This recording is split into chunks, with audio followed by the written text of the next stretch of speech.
Hello, this is Virtualis the Chess Noob, learning and having fun with chess. This was my final match in my group in round 1 of the lower rated Aussies 2021 Christmas Challenge tournament.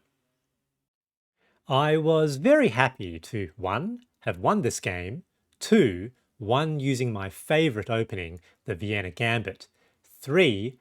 And won perfectly with 100% accuracy rating by Stockfish. This game is a great demonstration of why the intuitive move Queen e7 after accepting the Vienna Gambit can be catastrophic for black. Please enjoy! All right, so in this game, again, a match in the lower rated Aussies 2021 Christmas Challenge, round 1. And this was the second game against my opponent. And a quick look at the review. 100% accuracy on depth 30 using Stockfish. Very pleased with the result. So only best moves and one brilliant move, which was really pleased to see, and no inaccuracies, no mistakes, no blunders. Let's go on to have a look at the analysis. Rightio, so in this game, of course, I played white using the Vienna Gambit, and so e4, e5, knight c3, opponent plays knight f6, and then the Vienna Gambit, which starts with f4. And for those of you who followed sort of my channel, you would know that that invitation to gambit the pawn is bad for black. Black definitely should not accept that gambited pawn. Now in this game, I suspect my opponent was not familiar with the Vienna and the Vienna Gambit, so they captured, immediately allowing for e5, and e5 attacks the knight, and unfortunately for that knight, it has nowhere good to go, because all its escape squares on the main part of the board is defended by my pieces, and it looks like they have to undevelop, taking the knight back to g8. Very often in this situation, given our internal biases, we don't want to retreat our pieces. Opponents will play Queen e7, thinking that they're pinning that pawn to the king, preventing the capture. However, this is a bad move. As you can see, Stockfish automatically almost +2. For white, and the reason for that is you can do a symmetrical move, developing your queen to e2, unpinning that pawn. Now, in this game, the opponent did retreat, knight to g8, and that's sort of an obvious move. And for white now, there's a number of possible moves. So the safer move is probably knight to f3, which prevents a potential queen move to h4, which comes with check, and that also provides an extra defender for the pawn. The alternate move is pawn to d4, which also bolsters the pawn on e5. And I think Stockfish actually thinks that this is the better move.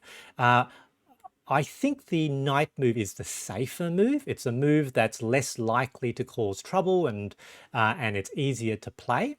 However, in this game, I did play d4, so remembering previously that this is apparently the best move, and then immediately after I made the move, I actually wondered, how do I play if they take queen to h4 with check? Luckily, that didn't eventuate. Opponent played d6, which is another serious error, and you can see now almost +5.5 for white.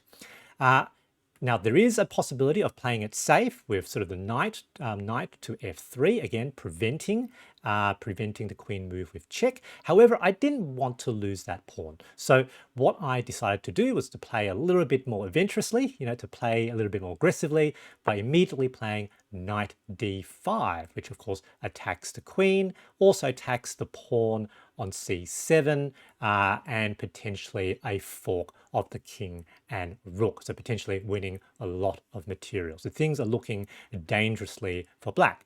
Now there is the possibility for black, for the queen to go to h4, which I think is actually their best move. But it's a difficult, tricky line. And again, I was actually worried about that move because I wasn't sure how I would best play. And when I was during the game, I was trying to calculate. I could see some potential situations where maybe we'll just end up back equal. We'll force a queen trade and we'll just end up equal again. So that's one of the reasons why I decided to push this line. I thought there was a possibility if the opponent made an error, I could potentially be completely winning. If they did do that, I thought I could force just returning back to neutrality. Now, the opponent didn't play queen to h4, but I'm actually going to do some analysis to show you what could have happened if they did, because subsequent to the game, and I did analyze the game, there is a completely gangster line here, which was really unexpected for me. So queen h4 is the best move for black in this situation, which of course comes with check. Now, white can sort of move the king to d1, and that sort of takes a lot of the venom afterwards.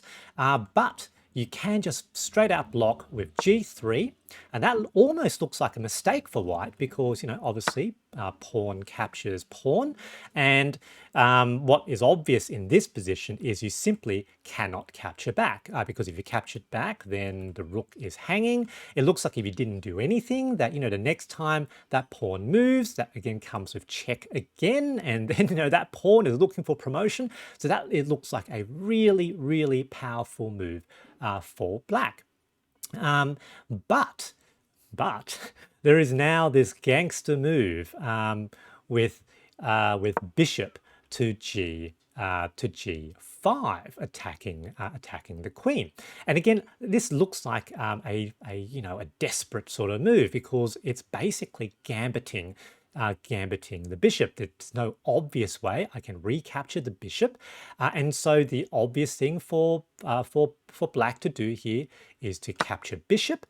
But now white has a number of a sequence of really gangster moves, basically. So firstly, pawn captures pawn, which is now with check, and obviously, you know, if queen blocks, that doesn't make any sense. If bishop blocks, which actually I think is the best move, according to Stockfish, you know, it's e7, but that doesn't look like a very human move because, you know, straight out capture again. And, you know, that square is it's attacked, you know, 3 times around. So that just doesn't look like a human move. And so the most obvious human looking move is probably going to be bishop to e6. I think that is definitely the most human looking move. But when you do that move, look at that evaluation. Now almost +9, getting towards +10 for white.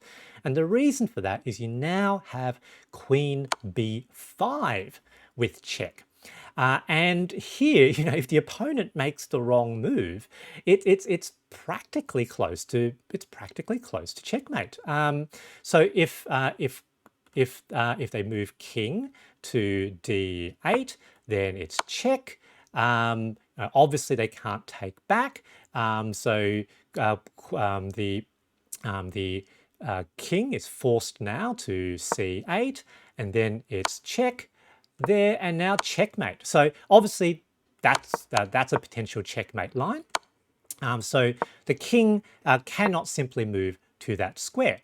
And so the only move that doesn't immediately lead to checkmate is bishop to d7. But now you've got this move, the knight to c7, capturing the pawn with check. King is basically forced to d8, and now queen captures queen. And the king can't even, you know, recapture the knight as it's defended by the pawn. So this is an absolutely gangster line. And in fact, it's one of the reasons why in this position, rather than moving what looks like a very safe move, knight to f3, it is perfectly okay to play knight to d5, attacking in this line that we're actually unafraid of the queen going to h4. So I definitely learned something with sort of analyzing this game afterwards. I didn't. I was actually worried about that move. I thought, no, if the opponent saw that move, I'm just back to equality, I thought. Now in this game, what the opponent did was that they moved queen to d7, so trying to maintain protection of the c5 pawn. However, that doesn't work because I can take anyway, and that's the brilliant move that was identified by Stockfish. And in fact, the only move here that's good for black, well, good, what does good mean? When you're sort of +7, is in fact to move the king to d8. Now, my opponent here sort of took the bait, captured my knight with the queen, which now allows me to capture with the pawn captures pawn. We've now an attack on the queen with a discovered check, which means that the opponent cannot recapture my pawn. It's forced to either move the king or block with bishop or block with knight or block with queen. My opponent chose to block with queen. Queen is now lost. And now I am basically a queen up. So traded a bishop for a queen, which is of course an absolutely excellent trade. Plus 9.25 at this point. I made one final move, so bishop capturing that hanging pawn, and at this point my opponent opted to resign. A very good game. I was very pleased with this game. 100% accuracy according to Stockfish. GG. The Vienna Gambit is a very tricky line and can be very bad for the opponent who accepts the gambited pawn. That said, if you play the Vienna Gambit, you do need to be careful as white, as inaccurate play can result in the relative overextension of your pawns and pieces being punished.